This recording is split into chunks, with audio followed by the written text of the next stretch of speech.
Halo Sobat Karya Mui Publisher, salam literasi. Selamat datang di YouTube channel KMP. Di channel ini, kalian akan menemukan informasi menarik dan menginspirasi dari para pakar. Jika kamu suka dengan video kami, jangan lupa klik tombol subscribe, like, dan komen supaya kami terus semangat untuk membuat video menarik lainnya. Selamat menyaksikan!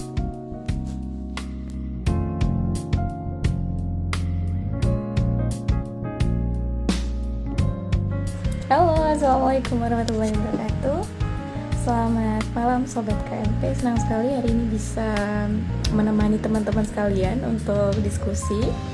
Nah, hari ini kita masih melanjutkan topik yang sebelumnya, tapi pastinya dengan narasumber yang berbeda. Jadi kita akan bahas atau sharing terkait dengan URF, Ubud Writer and Reader Festival. Nah, ini Kak Lita sudah bergabung ya narasumber kita malam hari ini. Apa kabar nih Kak Lita hari ini? Alhamdulillah baik, sehat. Alhamdulillah sehat. Sejak kapan sih Kak Kak Lita tuh punya passion dalam kepenulisan seperti itu? Kalau misalkan passion menulis tuh sebenarnya sih udah dari kecil ya. Saya pernah maksudnya nulis gitu, tapi walaupun nulis diary atau nulis ya cerita juga, cuman ceritanya itu di buku tulis gitu, dan itu ya nggak ada yang baca sih, saya aja nulis gitu. Nah, semenjak kuliah itu cuman nulis blog aja, itu pun juga jarang gitu kan karena kesibukan kuliah gitu. Nah, tapi setelah lulus kuliah, kalau nggak salah itu setelah menikah, setelah resign dari pekerjaan itu akhirnya kayaknya saya aktif lagi nulis. Dan semenjak gabung dengan FLP Malang, itu saya nulis ya cerpen. Awalnya sih cerpen gitu. Blognya diaktifkan lagi, terus nulis cerpen juga. Nah, semenjak itu nulis cerpen terus, tapi belum, kalau nulis novel belum, tapi cerpen terus kita latihan, terus ya dikritisi sama senior gitu. Ya bermulanya dari situ sih, sekitar tahun 2014-15. Ya sekitar tahun itu.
Nah itu Oke. saya juga nggak tahu. Pokoknya seminggu awalnya nulisnya, cuman seminggu itu masih ngambang ngambang apa? Endingnya tuh masih ngambang gitu, masih nggak jelas kan. Terus habis itu rombak ulang sekitar 50% nggak salah. Itu baru saya berani ngirim. Oke. Nah, apakah dalam penulisan itu kan awalnya kakak bilang bahwa terinspirasi dari buku ya, sebuah buku.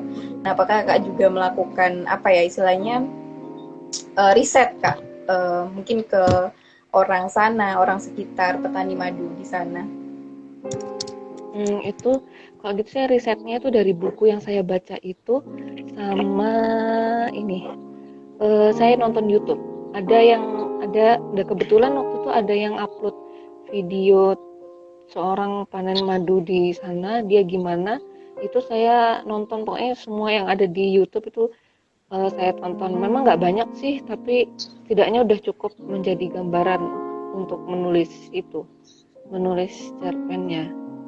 Sama artikel-artikel dari blog yang datang ke sana gitu tuh saya baca juga. Oke. Berarti studi literatur ya kak ya untuk risetnya yang dilakukan pada saat itu. Iya benar. Iya, cuci tangan. Kemudian kalau bisa kakak evaluasi mungkin ya, apa sih kak ya kiat-kiat untuk lulus WRF itu sendiri kak? Dari pengalaman kakak nih. Apa ya? Kalau saya lihat dari kan soalnya jurinya tiap tahun itu beda-beda soalnya Mbak. Tiap tahun, kalau pas tahun sebelumnya sama tahun yang barusan ini pasti jurinya pasti berbeda gitu. Jadi kalau yang saya baca dari komentarnya juri itu, pertama yang dilihat itu kan nggak tahu yang pertama, pokoknya intinya ada apa isu sosialnya, terus diksinya. Setelah itu ada seperti twist di akhir cerita ada twistnya. Dan itu beberapa menjadi pertimbangan juri ya. Yang menurut saya dari komentarnya itu seperti itu. Oke. Twistnya itu seperti apa sih kak? Yang kak Rita tulis? Kalau twist itu saya twistnya itu benar intinya saya tidak mengungkapkan rahasia di awal, dan saya mencoba menggiring tokoh di awal itu seperti ini sampai akhirnya mungkin nggak tertebak ya, terus akhirnya yang di belakang di akhir cerita baru diceritakan semua itu ternyata seperti ini, seperti itu. Kalau twist itu kan sesuatu yang tidak bisa ditebak. Intinya kita di awal tuh ngarahkan pembaca seperti ini, ternyata dia tuh seperti ini gitu. Nah, saya karena pakai plot maju mundur, jadinya mungkin twist itu lebih mudah dilakukan kalau menurut saya sih seperti itu. Oke. Jadi dari pertimbangan juri yang menjadikan karya bisa lolos, salah satunya adalah twist, tema dan ide cerita ya yang menarik. Nah, bicara Manika, kan tahun 2019 itu temanya adalah karma. Nah, bagaimana sih hubungan dari karma itu dengan judul yang petani madu yang kakak itu tadi? Kalau karma yang waktu itu sebenarnya saya ceritanya karma itu waktu itu kalau nggak salah sebentar, saya ingat-ingat dulu. Jadi kalau nggak salah awalnya itu memang belum ada temanya itu, kalau nggak salah itu WRF itu. Jadi saya waktu itu nggak kepikiran untuk membuat tema karma, dan tema itu baru ada sekitar seminggu sebelum deadline atau beberapa sebelum deadline gitu, saya lupa. Tapi kayaknya beberapa hari sebelum deadline. Saya perhatikan juga waktu itu di tahun 2020 juga gitu kan, sempat ya 2020 juga bukaan emerging, tapi akhirnya waktu itu kayaknya dibatalkan ya kalau nggak salah. Nah itu juga pas mepet-mepet deadline baru ada temanya. Saya juga baru perhatikan itu mepet-mepet deadline, loh sudah ada judulnya karma, ya udah akhirnya saya sesuaikan gimana kalau saya tulis tentang itu aja sesuai tema itu, dan akhirnya dari Panen Madu itu saya buat intinya kan karma itu apa ya, balasan yang baik aja gitu loh. Kalau saya sih di tulisan saya bilangnya kalau apa yang kita dapat, kebaikan yang kita lakukan berbalas kebaikan, kejahatan yang kita lakukan berbalas kejahatan gitu kan. Jadi tuh kalau nggak salah saya nulis saya tentang perselingkuhan si seorang suami ini kepada seorang gadis, dan ternyata karmanya adalah si kalau nggak salah karmanya itu karena sebetulnya ternyata si gadis ini nggak tahu kalau si pacarnya ini sudah punya istri gitu, yang itu di bagian akhirnya twist endingnya gitu. Nah karmanya itu kalau di sana itu kan kalau di mana di daerah NTT itu pemanen madu mereka nggak boleh melakukan hal-hal yang buruk pada saat memanen madu. Nah kalau mereka melakukan hal buruk maka akan terjadi sesuatu pada mereka. Misalnya pada saat mau manen madu mereka mencuri atau yaitu seperti berselingkuh itu. Nah itu nanti akan mendapatkan balasannya di situ ya. Akhirnya saya buat tokohnya itu si cowok itu mati gitu. Nah akhirnya yaitu yang anukan itu adalah kejahatan yang berbalas berkejahatan yang akhirnya saya kepikiran untuk menuliskan sampai akhir ceritanya. Nah itu gara-gara saya lihat temanya itu, cuman temanya memang baru-baru di akhir dimunculkan, mepet-mepet deadline gitu, Sehingga harus menyesuaikan ya Kak ya, menyesuaikan pada akhirnya nanti. tapi sebenarnya nggak harus menyesuaikan juga nggak apa-apa kok. Kan yang penting nggak harus sesuai dengan tema itu sebenarnya juga nggak apa-apa kan.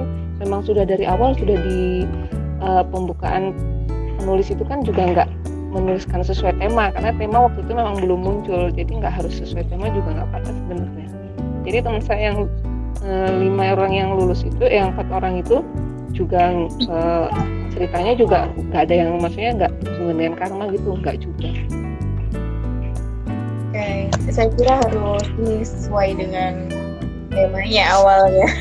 Tapi mungkin karena memang temanya muncul di akhir ya, jadi kan pastinya penulis juga susah juga kan harus menyesuaikan atau mengedit di akhir di mendekati deadline.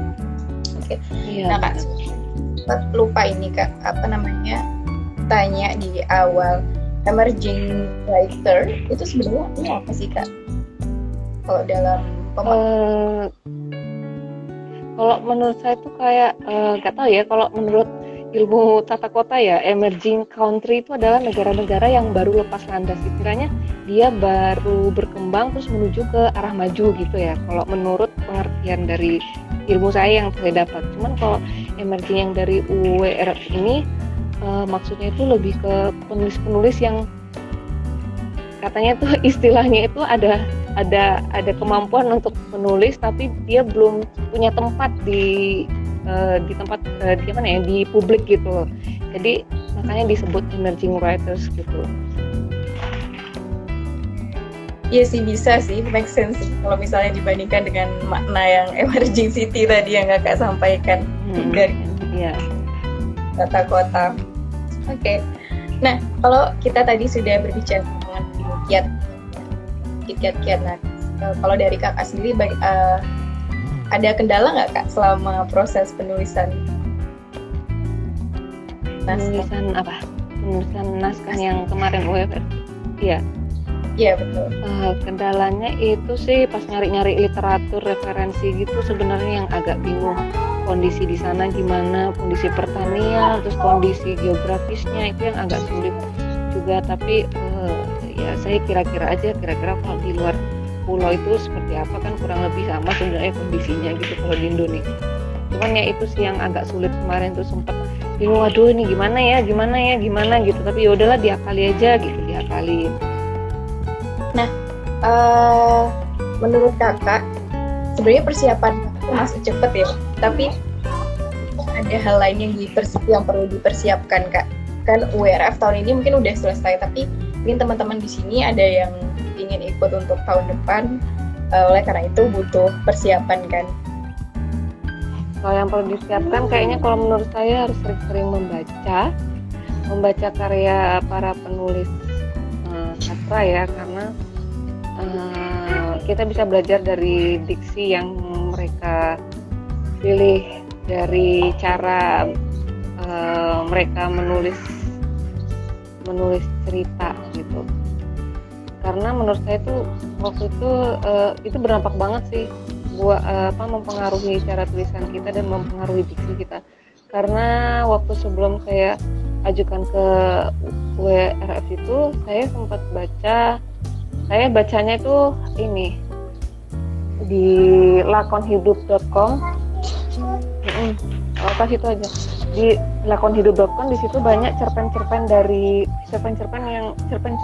masuk ke media massa nasional di Kompas, Jawa Pos. Tapi sekarang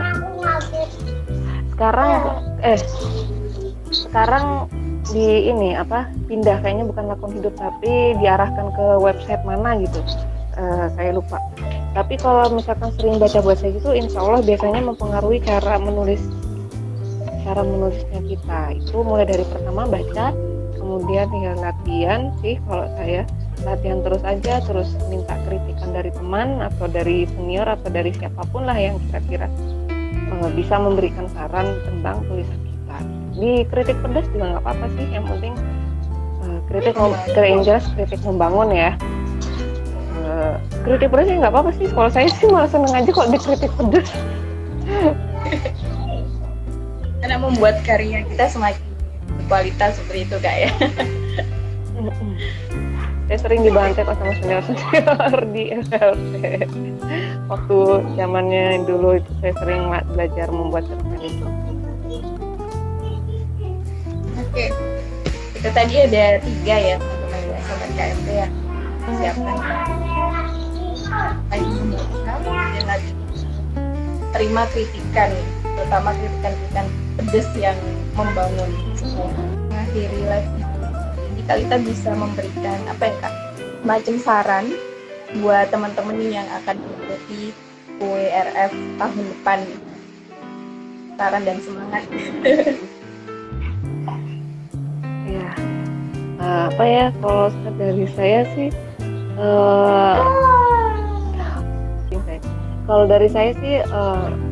mungkin 1000 kekalahan itu sebenarnya bisa untuk 1 kemenangan.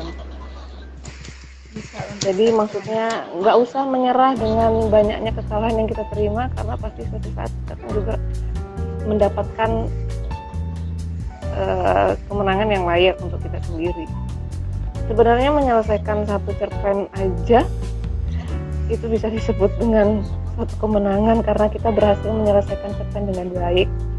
Walaupun bagaimanapun hasilnya, tapi menyelesaikan 1 cerpen itu nggak gampang, karena banyak yang putus tengah jalan dan akhirnya ya nggak lanjut gitu. Tapi kalau sudah bisa menyelesaikan 1 cerpen itu sebenarnya udah suatu kemenangan ya. Banyak kok cerpen-cerpen saya yang juga akhirnya mandek di tengah jalan, nggak saya teruskan gitu. Cuman justru kalau sudah selesai itu kita bisa lega, walaupun hasilnya tuh ya entahlah dinilai sama orang itu seperti apa, itu nggak masalah. Yang penting kita sudah menyelesaikan. Kita mau ngirimkan untuk lomba media massa, nggak diterima, gagal, kalah, nggak masalah. Yang penting terus aja sih, nggak menyerah. Pasti akan ada suatu waktu yang menerima cerpen kita, dan itu memang jodohnya cerpen itu.